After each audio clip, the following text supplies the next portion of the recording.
Hi, I'm Ivy, and I don't know about Chappell Roan controversy. Girl, what?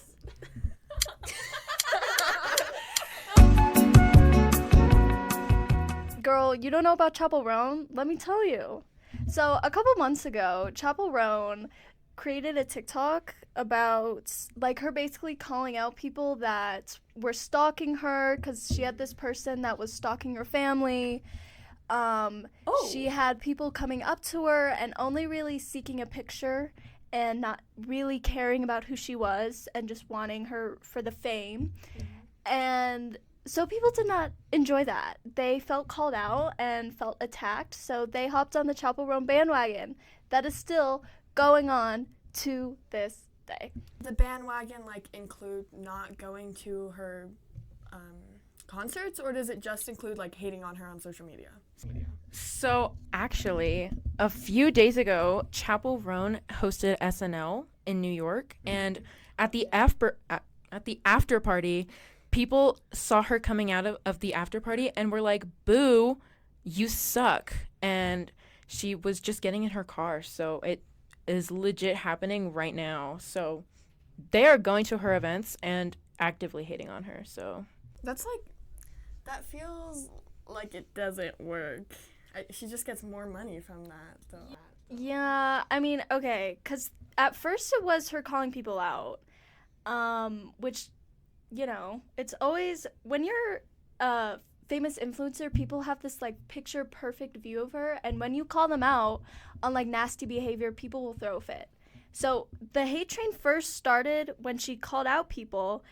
It then caused her to cancel one of her big performances, which then caused people being like, "Oh my God, Chappell, I just wasted so much money. I'm literally on the plane to go see you right now. Why did you cancel on me?"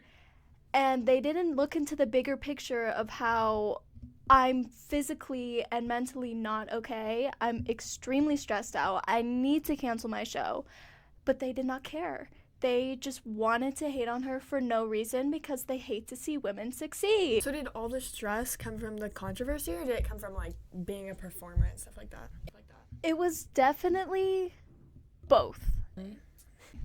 I think she had a really hard time because, as everyone knows, she became such a big influencer in such a short amount of time with her single Good Luck Babe, which released April 19th. Go listen to it. It's amazing. But after that, all of her performances, people just wanted her to sing that and nothing else. And she started getting a little stressed because of how many people were harassing her online on TikTok and on Instagram and everywhere, saying she's a one-hit wonder and she's not going to have any other good songs. So she felt really stressed because of that, and she wanted to have good other music. And I would argue that now a lot of people are seeing her 2023 album as a really good album, and it is. But after that, she made a TikTok yelling at the paparazzi and stuff like that.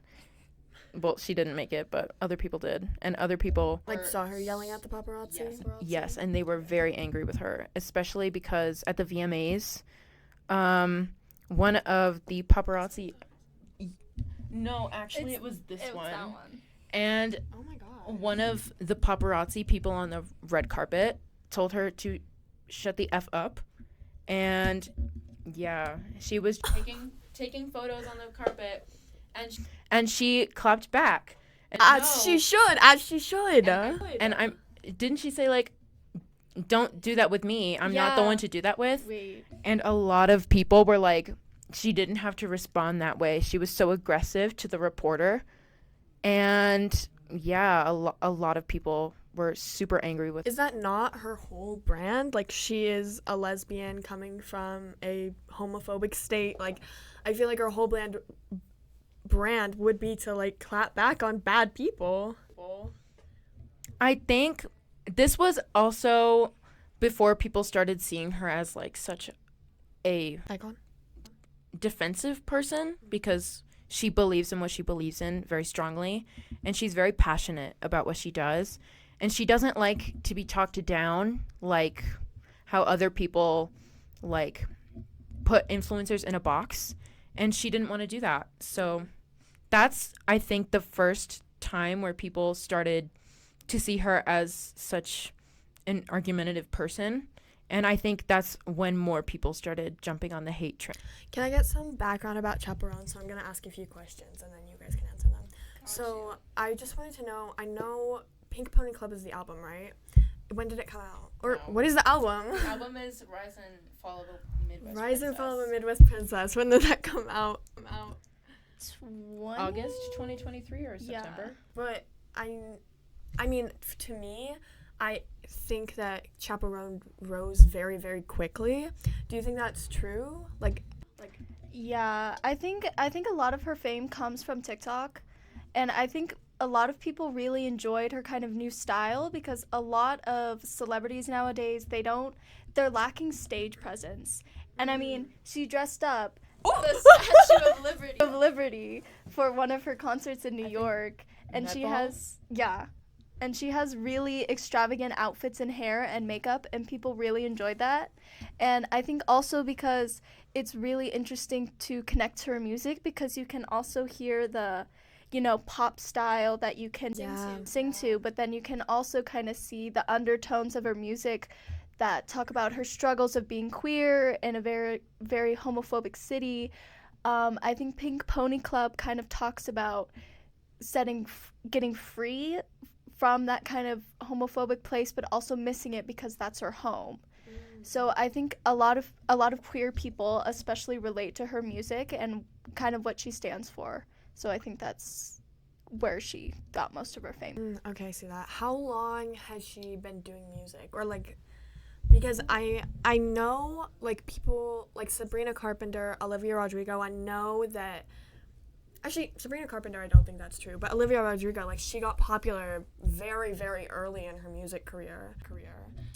So, she actually started doing music 2017. Yeah. And I think her first single actually was Pink Pony Club, but it was a single and no one saw it, and I think it was overlooked. And now that she's started to express herself in such a visual way and such a passionate way, people are seeing that and relating and wanting to be her and idolizing her for how brave and strong she is for talking about things that not a lot of queer people, especially in the music industry, want to talk about.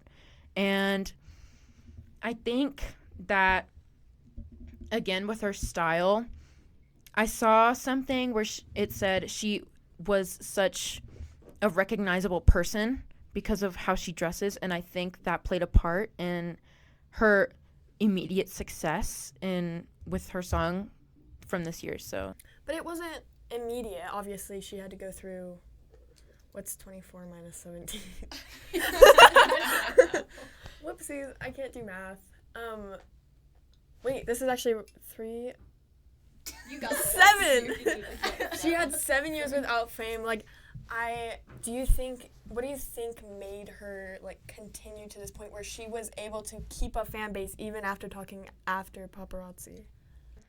Well, she actually has been doing music for quite a long time. She has, I think, another album out that's not what made her famous, but she has been doing a bunch of background vocals for Olivia Rodrigo in her songs.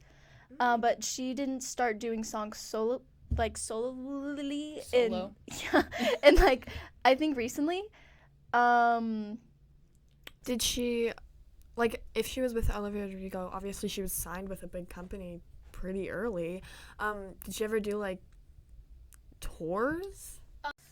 She was just an opener. I mean, I get videos still on my feed of her pre 2020, 2021 opening at small clubs.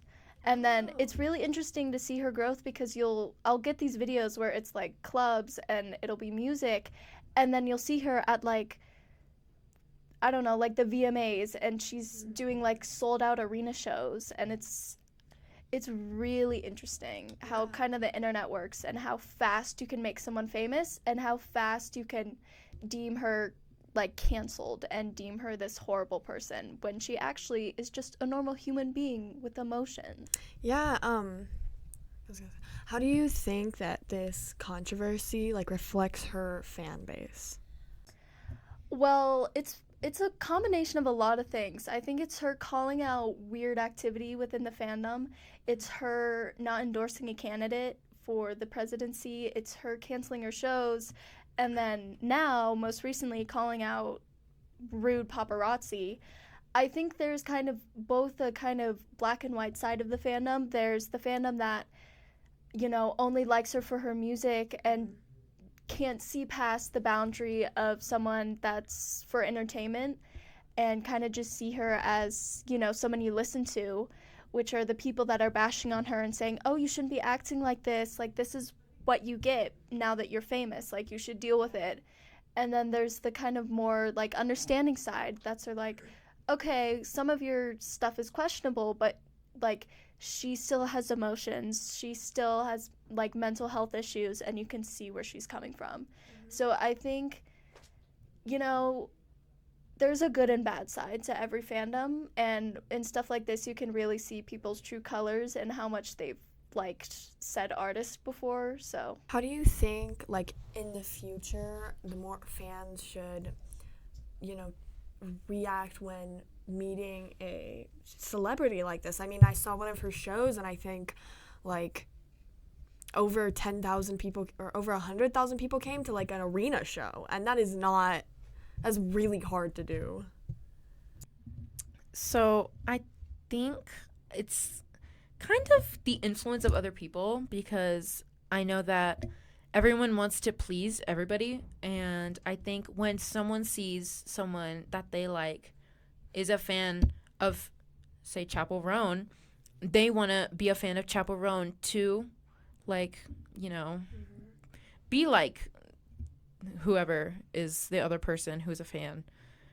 And I think for sold out arena shows, I've seen a lot of videos with other celebrities too, where it's like, wow, all of you guys are coming to this show only to hear like one or two songs. And I have seen that with like celebrities since 2022. I think it started with like SZA, right, at the SOS tour. And people only knew Kill Bill, which is her first hit. No. Well, Good first Days number came. one. First number one. But yeah, I think the influence of other people really plays a part in fandoms. And like what Emily said, I think black and white is very apparent with like the fandom as people show their true colors towards a celebrity, because if you switch up that quickly, how are you gonna like be a true fan of them if you can't see their side of the story? Yeah. Okay. How was I going to say? So how do you think that people can like break this parasocial relationship with Chappell Roan? I think she's been trying to. Or how do you think fans can like break? How do you think? I think they can look at her as a person, as, say, their own friends, and like treat her as a friend. Because if you enjoy a celebrity that much to enjoy their music, then they should be treated like a friend, where you're like, oh my gosh, like this happened, and they respond like an actual person. It's not like AI, or it's not like fake. They have emotions and they have passions, and that's why she kept on trying to do music for so long.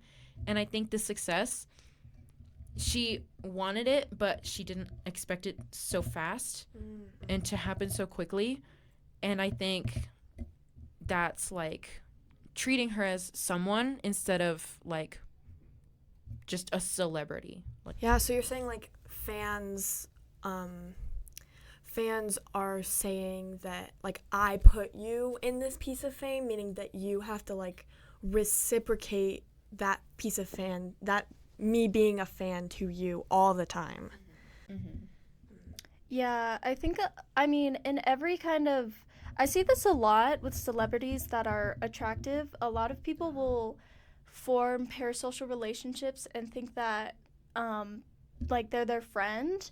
And a lot of these people, in especially Chappell's case, they don't, lack the emotion or empathy to feel sympathy. And I think, I mean, being parasocial, it's kind of a very scary thing. And I think Chappell has tried her very best to prevent it, especially with like saying, hey, I don't want you to stalk my family. Like, that's weird. But I think it's also a lot of these people just think, oh, I can say whatever I want and get away with it because it's the internet. And I mean, they can, but also it's these people just don't care. I mean, going back to, you know, only going to concerts to see one song and they don't know anything else, that's kind of, it's very in today's kind of concert culture. You'll go to see them because they're famous. You won't see them for their music or what their, like, image is. And that's a lot of, you know, Chappell's kind of whole concert experience. Because, I mean, when she was performing in front of that huge crowd that I can't remember the name of, and she was calling out VIP for not doing Hot to Go, and it's like, you know, you're actually not cool to be here. Like, do the dance or stop spending thousands of dollars to get concert tickets and let actual fans in. So I feel like when you're a celebrity, you're always going to have weirdo creeps, but in her case, she won't tolerate it. And if people can't deal with that, then boo-hoo. She's like resetting the standard of what being famous should entail. Like it should entail respect and understanding and compassion and altogether just like a human decency that fans of Chappell Roan just seem to lack. I think also, again, like repeating what I said earlier, like you should treat her like she's an actual person. She's not a robot. Like she's not something you can like push around and her expect to be like, oh, okay, that's okay. And because like you're a fan, you're expecting a good like message from her. She is an actual person who has boundaries and people can't accept those boundaries. And I think, would you want to get stalked? No. So why stalk her and her family and her like friends and everybody? Like, it just really speaks on how they have no. Okay, to round it out, what is your guys' most recommended Chappell Roan song? Oh, I love Picture You, and I love Casual. Oh, Casual's so good. I cried to the music video. I have a deep soft spot for that. I think yes, Casual. I don't know if I can say it for this like thing, but We can beep it. My kink is Karma, and Red Wine Supernova. Oh, Honestly, the entire album is really good, so go listen to it. After Midnight, also a good one. Hey Creek, welcome to our voting segment. You will get to decide between two topics for the next 2 weeks. I really want the Menendez brothers resentencing. I really want Love Island fan favorite getting arrested. You can vote on Instagram or Spotify or YouTube in the caption.